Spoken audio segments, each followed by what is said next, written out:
এই গল্পটি সত্য ঘটনার উপর ভিত্তি করে বানানো হয়েছে। সুনীল লকডাউনের পর থেকে বাড়ি থেকেই কাজ করে। সারাদিন কম্পিউটারের সামনে বসে কাজ করার পর সন্ধ্যাবেলাও বাড়ির ছাদে যায় ব্যায়াম করার জন্য।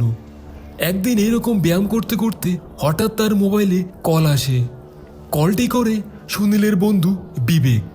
সুনীল কলটি রিসিভ করে। কিরে, কি করছিস? আর কি করব, ব্যায়াম করছিলাম। ব্যায়াম করার পর ফ্রি থাকবি? কেন বল? অনেক দিন তো ঘোরা হয়নি। বাইরে পূর্ণিমার চাঁদ আছে, তাই ভাবলাম দুজন মিলে একটা ছোট রোড ট্রিপ করি। আচ্ছা ঠিক আছে, তুই রেডি হয়ে থাক, আমি 10 মিনিটের মধ্যে আসছি। গুনগুন করে গান গাইতে গাইতে গাড়ি চালাতে থাকে সুনীল। গাড়ি শুনশান জঙ্গলের মধ্যে দিয়ে চলতে থাকে।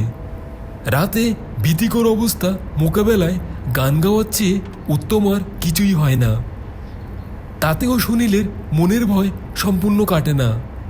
একে তো রাতের ঘন অন্ধকার, তার উপর জনমানবহীন নির্জন নিস্তব্ধ পরিবেশ। সাহসের শেষ সীমানা অতিক্রম করা মানুষের একটু হলেও গা ছমছম করবেই। এমনিতে এত রাতে জঙ্গলের রাস্তায় ড্রাইভ করা একদমই শোভা পায় না। কিরে, ভয় পাচ্ছিস? ভয় পাবো কেন? এই রাতের অন্ধকারে গাড়ি চালানোর মজাটা নিচ্ছি।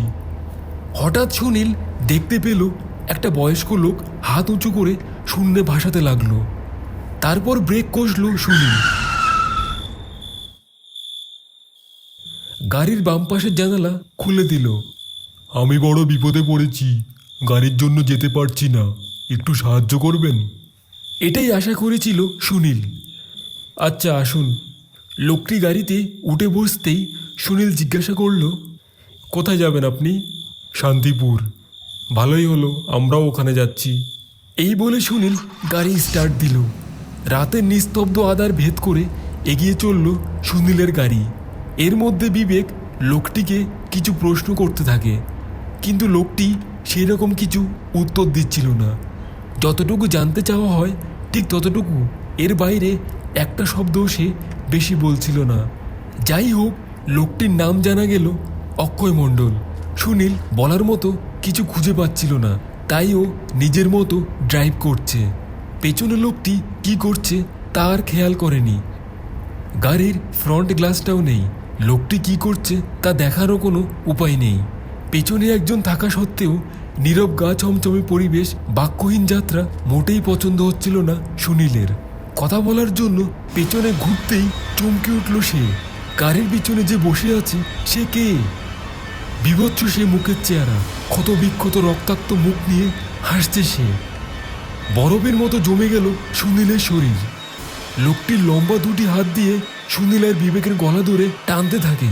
সুনীল গাড়ির নিয়ন্ত্রণ হারিয়ে সজোরে গিয়ে রাস্তার পাশে একটা গাছে ধাক্কা মারে। বিবেক আর সুনীল গাড়িতে অজ্ঞান হয়ে পড়ে থাকে। এরপর কয়েকজন পুলিশ তাদের গাড়ি থেকে টেনে বের করে। মাথায় জলের ছিটে দিতেই তাদের জ্ঞান ফিরে আসে এবং উঠে দাঁড়িয়ে পড়ে। তখন পুলিশটি বলে, এই রাস্তাটা ভালো না। একটা বয়স্ক লোক একবার দুটি ছেলের কাছে লিফট চায়, কিন্তু তারা লিফট না দিয়ে লোকটিকে গাড়ি চাপা দিয়ে চলে যায়।